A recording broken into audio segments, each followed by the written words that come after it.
ఒక్కసారి కొమ్మూరి గోల్డ్ కి కాల్ చేయండి. తాకట్లో ఉన్న మీ బంగారాన్ని విడిపించి మార్కెట్ ప్రైస్ కి వాళ్ళు కొనుక్కుని మిగతా డబ్బులు మీకు ఇచ్చేస్తారు. హలో అండి, అందరికీ నమస్కారం. నేను మీ కట్టా కార్తీక్. భాష పరిధి దాటిపోతుంది, పర్సనల్ వైరాలు పెరిగిపోతున్నాయి. తెలంగాణ రాజకీయాల్లో ఎప్పుడూ లేని కొత్త కల్చర్ ఒకటి స్టార్ట్ అయింది. కేటీఆర్కు రేవంత్ రెడ్డికు మధ్య ఎంతంటే వాళ్ళిద్దరూ ఒకరిని ఒకరు తిట్టుకోవటానికి ఏమాత్రం వెనకాడటం లేదు. అసలు ఈ భాష కరెక్టా కాదా, మనం వాడగలిగిందా కాదా అనేది ఏమాత్రం ఆలోచించట్లేదు. వాళ్ళిద్దరి మధ్య పచ్చగడ్డేస్తే బగ్గుమనేటువంటి పరిస్థితి వ్యక్తిగతంగా తీసుకుంటున్నారు. ఒకరిని ఒకరు అసలు ఈ భూమి మీదే ఉండొద్దు అనుకునేలా తిట్టుకుంటున్నటువంటి పరిస్థితి. నిజానికి ఇటీవలే కేసీఆర్ ప్రెస్ మీట్ పెట్టారు చాలా కాలం తర్వాత. ఆయన తన ప్రెస్ మీట్లో భాగంగా నిజానికి ఆయన కృష్ణా జలాల నీటి వాటాల మీద ప్రెస్ మీట్ పెట్టారు. పాలమూరు రంగారెడ్డి ప్రాజెక్టు గురించి మాట్లాడారు. ఆ మాట్లాడే క్రమంలో తోలు తీస్తానటువంటి ఒక మాట మాట్లాడారు. ఆ మాటని పట్టుకొని కేసీఆర్ని రేవంత్ రెడ్డి గారు సీఎం పదవిలో ఉన్నటువంటి వ్యక్తి అయినప్పటికీ కూడా తన పదవిని, తన కుర్చీని, తన స్థాయిని మర్చిపోయి ఇష్టారీతిని మాట్లాడారు. అది కరెక్ట్ కాదు. ఖచ్చితంగా కేసీఆర్ గారి గురించి రేవంత్ రెడ్డి గారు మాట్లాడిన మాటలు కరెక్ట్ కాదు. అయితే అది కరెక్ట్ కాదు అని చెప్తూనే ఇంకో పక్క కేటీఆర్ కూడా అదే రకమైనటువంటి భాషని కంటిన్యూ చేస్తున్నారు. ఆ రోజు మాట్లాడారు, దాన్నే కంటిన్యూ చేస్తున్నారు. ఆయన్ని కారణంగా చూపిస్తూ రేవంత్ రెడ్డిని కారణంగా చూపిస్తూ కేటీఆర్, ఇద్దరు ఒకళ్ళ మీద ఒకళ్ళు వ్యక్తిగతంగా వెళుతున్నారు. నిన్న కేటీఆర్ పేపర్లో రాయలేని భాషను మాట్లాడారు. రాహుల్ గాంధీని ఉద్దేశించి, రేవంత్ రెడ్డిని ఉద్దేశించి అనకూడని మాటలు మాట్లాడారు. నా తండ్రిని అంటావా, అవమానిస్తావా, తిడతావా అంటూనే తను రేవంత్ రెడ్డిని తిట్టే ప్రయత్నం చేశారు. ఇది ఒక స్థాయి ఉన్న నాయకుడికి కరెక్టా? కొంతమంది కనిపించవచ్చు. మరి కేసీఆర్ అన్నప్పుడు కేటీఆర్ కోపం రాదా? కోపం వచ్చినా రాకపోయినా దాన్ని చూపించే పద్ధతులు నాయకుడి స్థాయిలో వేరుగా ఉంటాయి. అదే క్రమంలో రేవంత్ రెడ్డి భాషని నేను సమర్థించను. రేవంత్ రెడ్డి మాట్లాడింది 100% తప్పు. ఇప్పుడు రేవంత్ రెడ్డి తప్పుగా మాట్లాడాడు అనేటువంటి దాన్ని ఎక్స్పోజ్ చేయాలి, ప్రజల్లో పెట్టాలి.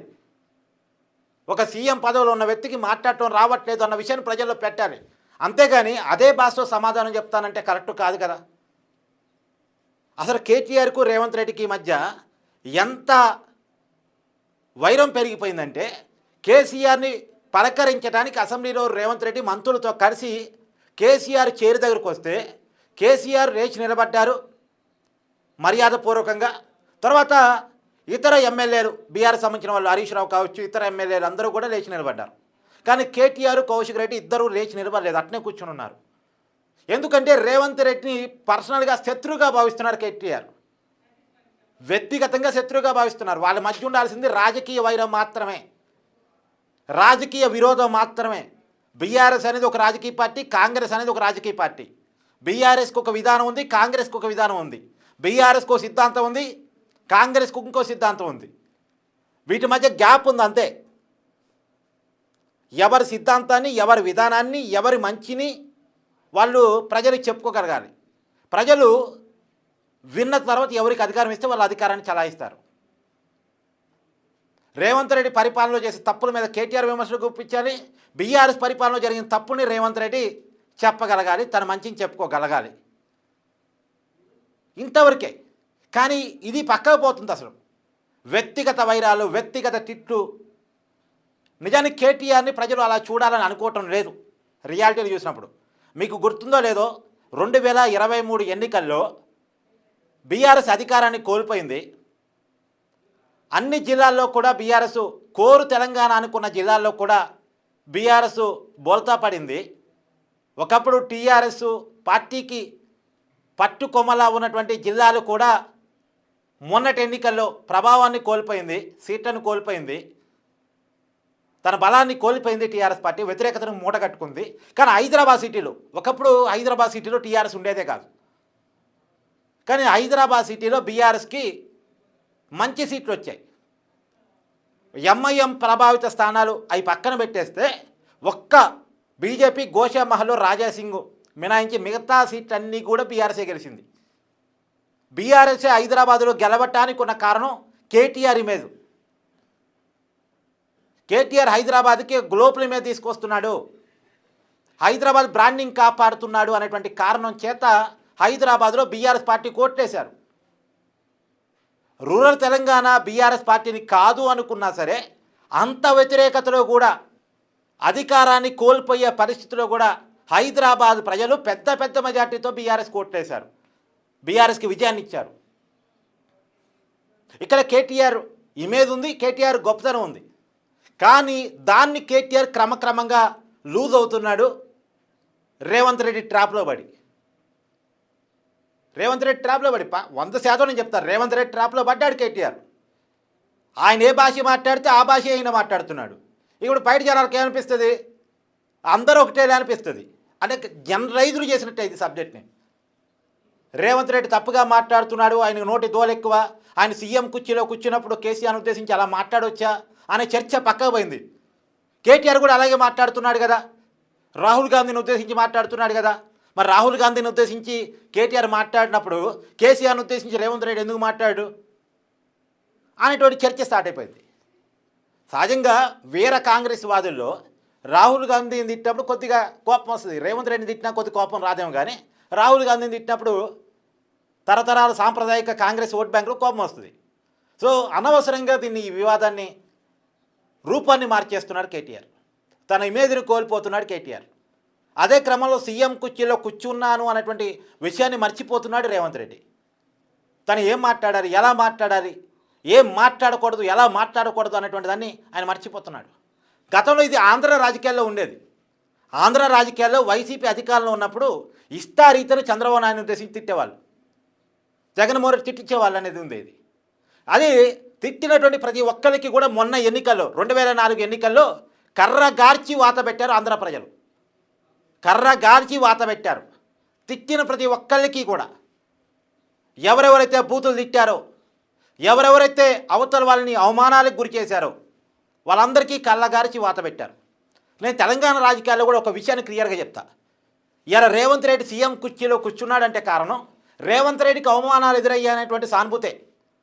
రేవంత్ రెడ్డి ఎలా నాయకుడు అయ్యాడు, ఒక్కసారిగా పెద్ద నాయకుడు అయ్యాడంటే రేవంత్ రెడ్డిని కేసీఆర్ ఎక్కువ టార్గెట్ చేశారు, రేవంత్ రెడ్డిని ఎక్కువ ఇబ్బంది పెట్టారు అనే కారణం చేతనే. మరి అదే రేవంత్ రెడ్డి తన అవమానాలకు గురయ్యాను అనుకున్నటువంటి ఆ సానుభూతి ద్వారా అధికారం మీదకి ఎక్కినటువంటి రేవంత్ రెడ్డి అవతల వాళ్ళని అంతే అవమానంగా మాట్లాడితే, మొన్న ఒక మాట గుర్తు చేస్తా, అంటే కేవలం అర్థం కావటం కోసం మాత్రం ఈ మాట గుర్తు చేస్తున్నా. నేను అధికారాన్ని చేపట్టాను, ఆయన కాలుజారి కింద పడి నడ్డి ఎరగొట్టుకున్నాడు. ఏమైనా సంబంధం ఉందా? ఒక పెద్ద ఆయన కాలుజారి కింద పడి ఎముకలు ఇరిగాయి అంటే ఒక జాలు ఉండాలి. మాజీ ముఖ్యమంత్రి కదా,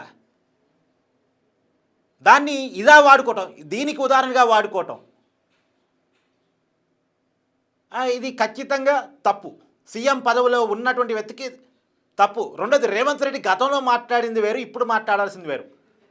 గతంలో ఆయన అపోజిషన్ లీడర్గా పీసీ అధ్యక్షుడిగా ఉన్నప్పుడు ఆ రోజు ఏం మాట్లాడినా కొంత మాస్గా జనంలోకి వెళ్ళిందేమో. కానీ ఇప్పుడు ముఖ్యమంత్రి కుర్చీలో కూర్చున్నాడు, ప్రతి పదాన్ని ఆచి తూచి మాట్లాడాలి. కానీ ఆచి తూచి మాట్లాడటంలో ఫెయిల్ అవుతున్నాడు రేవంత్ రెడ్డి.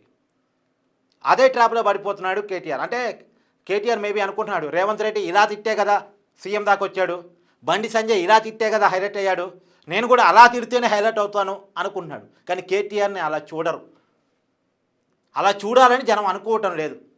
ఆయనకున్నటువంటి ఇమేజ్ వేరు. అలా తిడితేనే లీడర్లు అవుతారని కూడా పొరపాటు.